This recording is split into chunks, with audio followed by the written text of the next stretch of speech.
Back to the start. Right then. Whoa, what a bad start.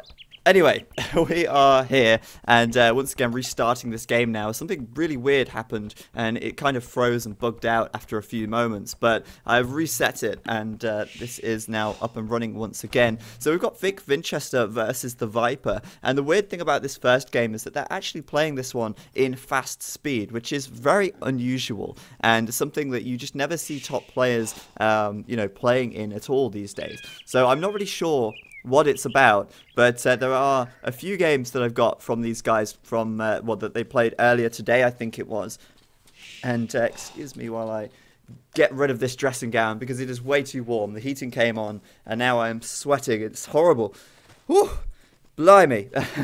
Anyway, what was I saying? Yes, before the game bugged out and such, I was saying about Vinchester here. Our player over to the far east of the map in the purple. He's playing as the Turks. And yeah, this guy, he's, I think, comparable to Loiza in the fact that he's been around for some years, but he's only really recently emerging as a very...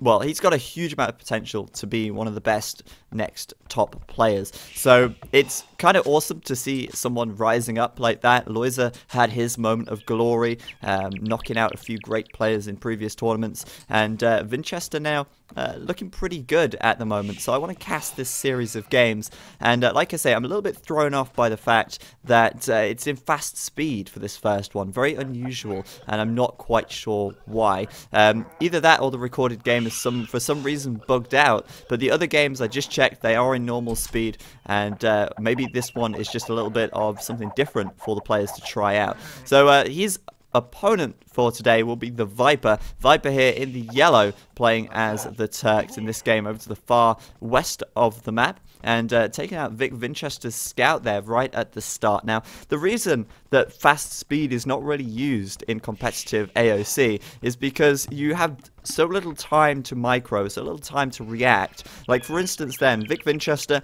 by the time he noticed he's even being attacked by the Viper, because there's always some inherent command lag and a little bit of delay between what you click and then what happens in the game, he had no chance of even moving his scout from underneath that TC. Where at normal speed, he probably would have got away with that, and he probably would have moved out of the way. So Viper there getting a very early pick, and as such, going to get quite a large score lead already due to, well, that very fast early pick on Vinchester's scout, and also because now he can continue to scout the map himself and get those points for scouting as well. So Viper here, a huge score lead already, and that's just going to go up as Vinchester now without his scout. Luring in this second ball, it's looking a little bit messy for both players, to be honest with you. Neither of them playing exactly perfectly here, mostly just because this is in fast speed, and it's rather unusual to see a game in fast speed like this.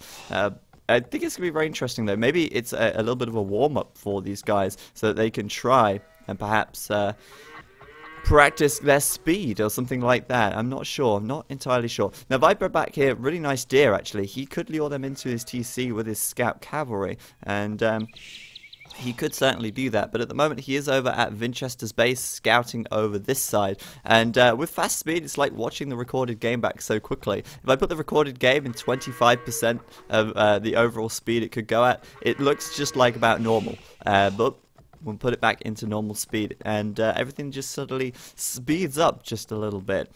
So Viper's found Vinchester. We'll have a look at his fog of war there, running by that town centre. And Viper likes to set himself little mini-games as he plays, little challenges. Exploring as much of the map as possible is one of those. And we've seen it before in the past when we've cast some of the Viper's games. He's often gone to the corner of the map with a couple of archers just so we can get as much map visibility as possible, just as maybe a little bit of a side quest, a side challenge to go for. So Viper then up on 22 population, that's 21 villagers. Vinchester up on 21 population, but he has lost his scout, so he is on the same number of villagers as the Viper, and these guys are actually neck and neck at the moment in terms of Fuel upgrade. There's about 2% in it in terms of that upgrade timing, but Vinchester, Viper completely neck and neck, even though the scores would not have you think that, given the fact that Viper almost has a 200 score lead at the moment due to his extra scouting. Now that scouting will be pretty beneficial to the Viper in this game. Of course, Vinchester knows where the Viper is, but he doesn't know where the Viper's wood is, he doesn't know where his main gold is, he doesn't know all of these crucial points in the Viper's base. So he's kind of going to be playing in the dark, going to be looking at the darkness here and wondering, where is Viper's wood? Vinchester often stays up late at night wondering where Viper's wood is, and in this situation he is going to have to go and find out once he's in the feudal age and once he's got some scouts out, because the stable here coming up on the front. Viper now up to feudal as well, and he also is going for a scout, for scouts even. It makes a lot of sense with the Turks to do a bit of a scout rush, because they do get that light cavalry upgrade for free, and they also get well, decent scouts overall, to be honest with you. They probably make a switch, though, into perhaps some archers, going into a crossbow later on. But if they can keep those scouts alive from the feudal age, then when they upgrade to light cavalry, they become really effective. They can always be a little bit of a nuisance, and it's just really worth having them out. So Vinchester now walling up a little bit. Looks like he might have to play this one a little bit more defensively than he perhaps would like. And Viper now actually not getting any of his scouts out just yet. Oh, there they are. The first couple coming out. He garrisoned them inside the stable there.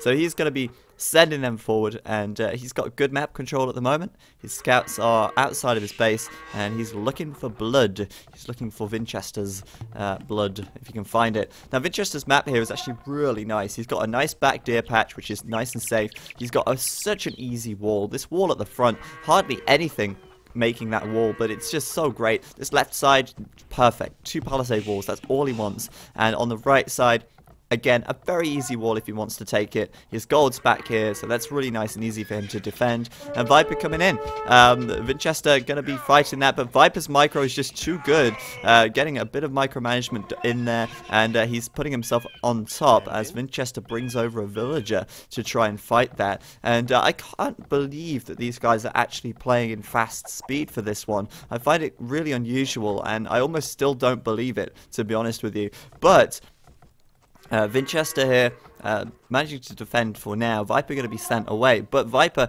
with the advantage there in terms of micro and in army count. Now, one thing I've just noticed as well is that Vinchester didn't actually find all of his sheep here in the Dark Age, because he obviously lost his scout pretty early on. Not actually sure. We have a look at his scouting. I'm not sure why he went to the Viper so quickly. Perhaps he was looking to lame something. I don't know the reasons why, but it looks like he will find these sheep now. It's probably worth sending them back still. It's still another 200 free food, and Vinchester with a lot of farms at the moment to make sure that he can keep that scout production going, and so that he can keep villagers popping out as well. Though at the moment he's making that transition to gold.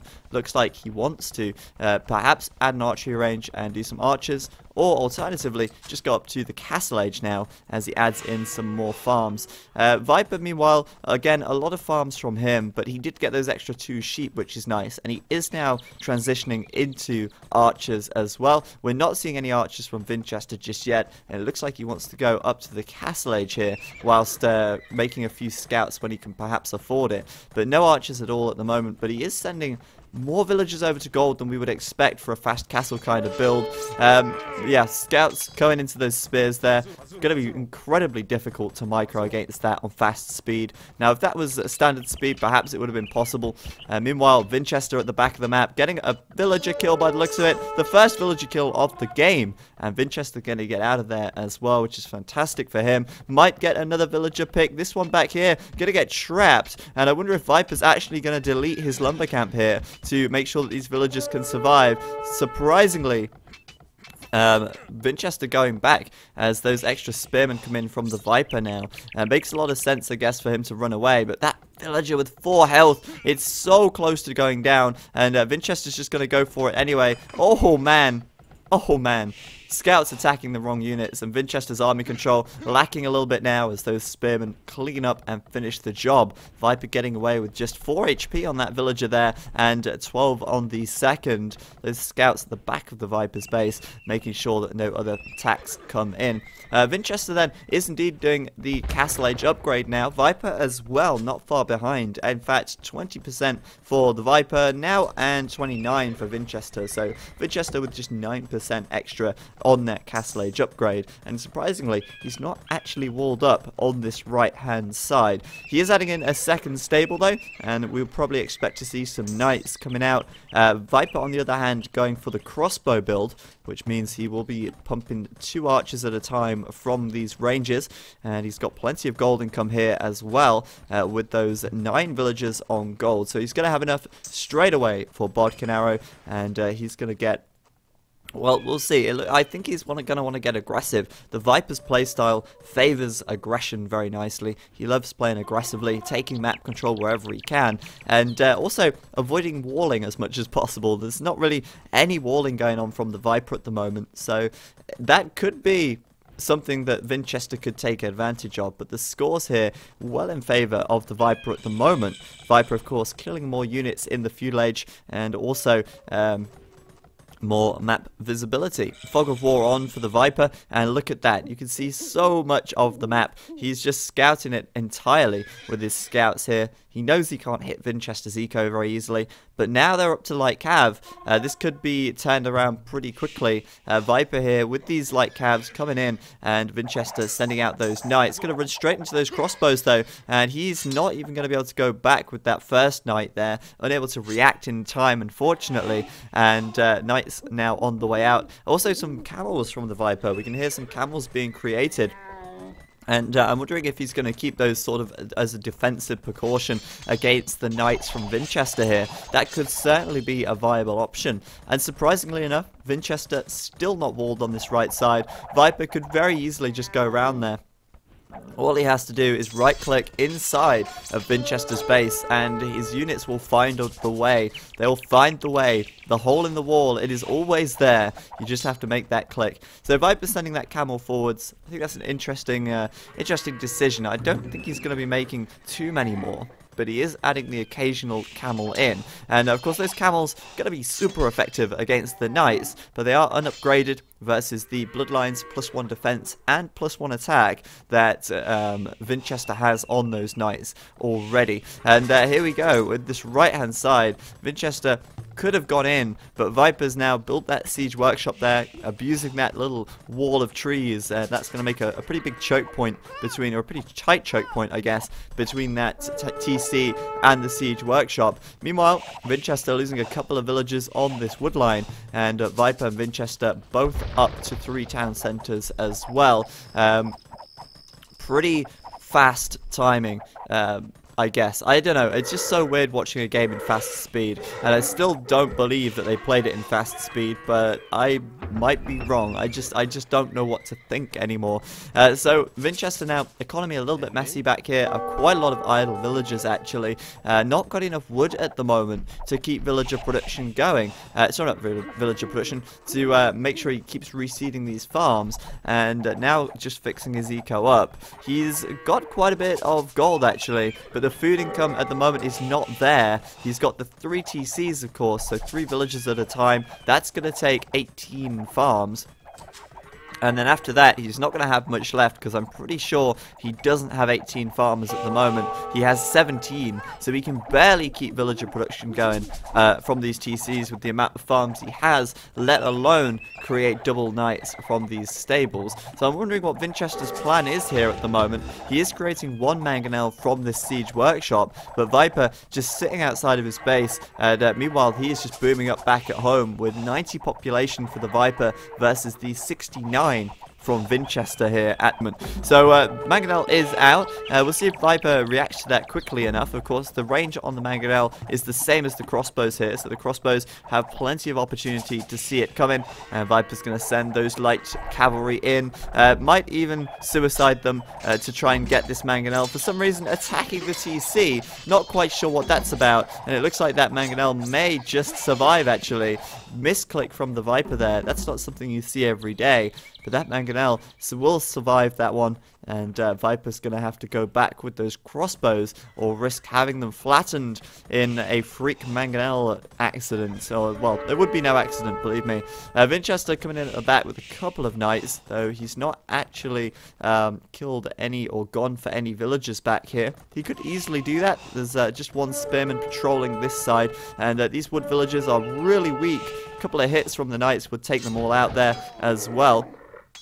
But Viper's camel there getting in on the action. Vinchester could turn around and snipe that camel pretty easily. His knights are pretty low on health, but they do have the upgrade advantage. I find it quite interesting that Vinchester decided to upgrade his knights so quickly, yet not actually make all that many knights in the early castle age. I think that's kind of an interesting decision, and I feel like that those upgrades are kind of wasted, you know? He's not really done much with his knights so far. He's getting into that eco Viper once again now, looking for a couple of villager kills, and he might just take down this spearman as well without losing a single knight there.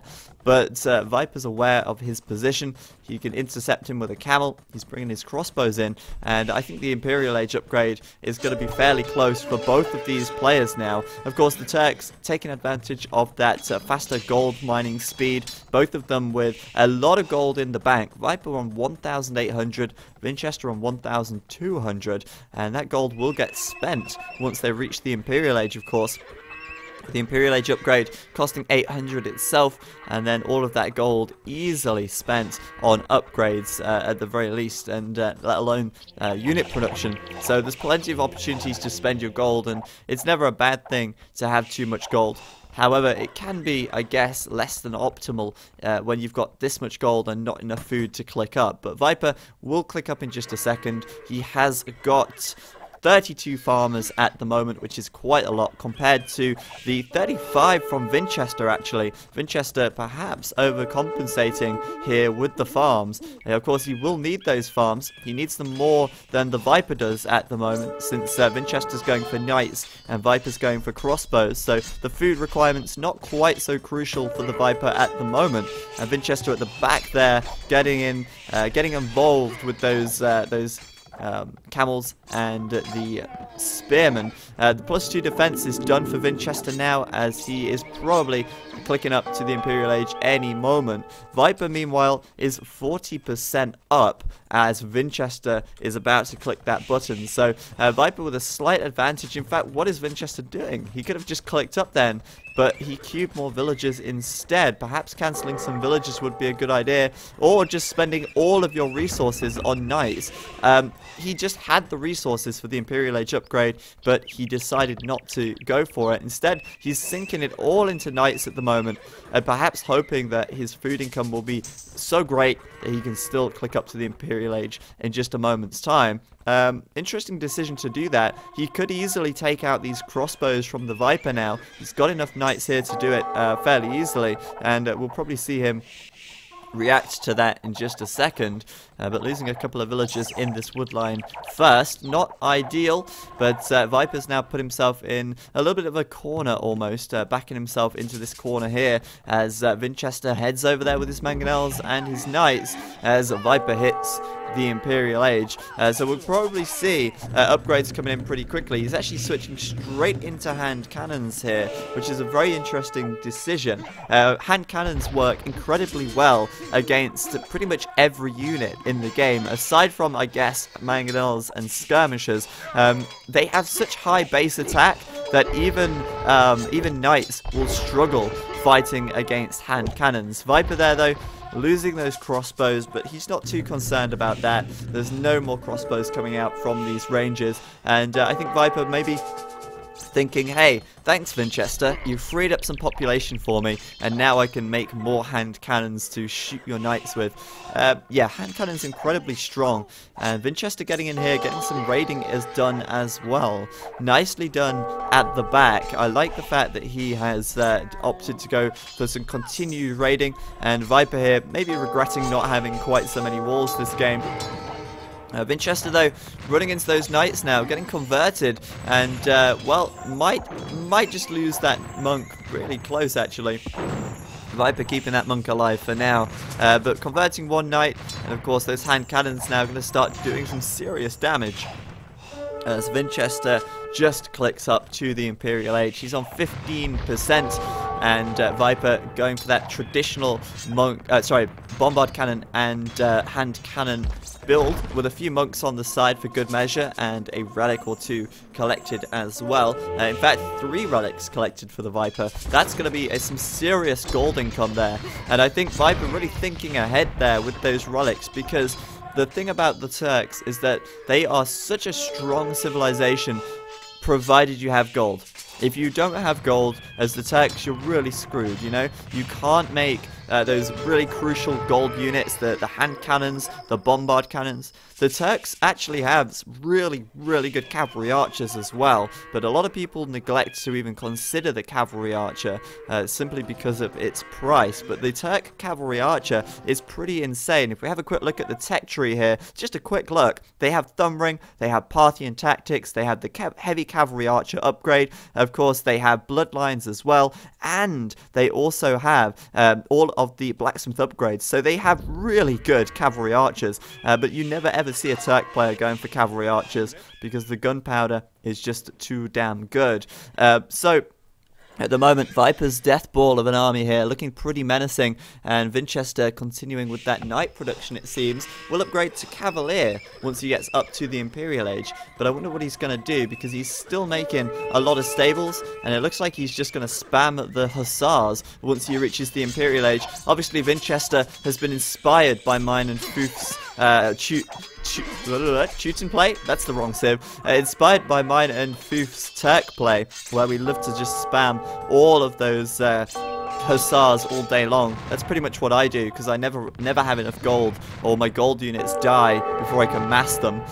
So Viper coming in with those hand cannons now. Vinchester not going to want to engage that in a hurry, because they will even rip these Hussars to shreds. But Vinchester still in the back of Viper's base, still causing problems, still being a nuisance, still getting kills, and Viper now probably a little bit annoyed at having to pull these villagers from this wood line time after time.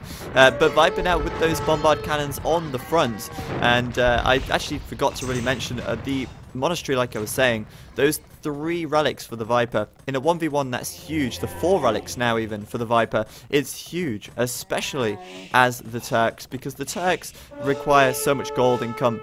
Viper's got the 5th relic, he just needs to bring it back. And yeah, they require a lot of gold to make these units.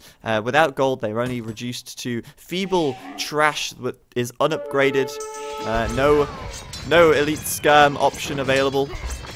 No pikeman option available. It's just spears and unupgraded skirmishers, and that's why the Turks require that gold so much, and that's why getting these relics in is huge. But there's the GG from Vinchester. Viper coming in with those heavy camels there at the end, and although they were hardly upgraded, the hand cannons backing that up as well, and Vinchester at the end of that game with very little in the way of population, I think. I would love to be able to see, but for some reason, oh, there we go. Vinchester with 109 at the end there, Viper with 155, and Viper with much more gold in the bank as well, I think. 1,104 relics, about to bring in that 5th, and that would have been pretty difficult for Vinchester to turn back and turn around. So GG, Viper's going to take the game at number 1, and the rest of the games, I believe, will be played in normal speed now, thankfully. As I say, I'm unsure as to why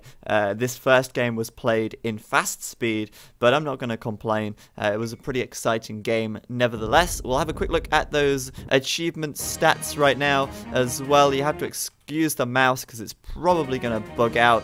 Although saying that, for once today, it is not bugging out, which is good. Military killed and lost. It was actually pretty damn close. 99 units killed, 99 lost for the Viper there. Vinchester, 96 killed, 97 lost. You might be wondering how on earth are those numbers so skewed like that, and that is simply because of the conversions. 5 buildings raised, not a huge number. Largest army was the Vipers, but that gold income for the Viper there ahead. Stone income was slightly ahead, but Vinchester actually had more food and wood. It's just Vinchester's army composition, Vinchester's momentum wasn't there that game, and I don't think that the game ended exactly where it should. I think Vinchester could have fought on a little bit, but I think he thought that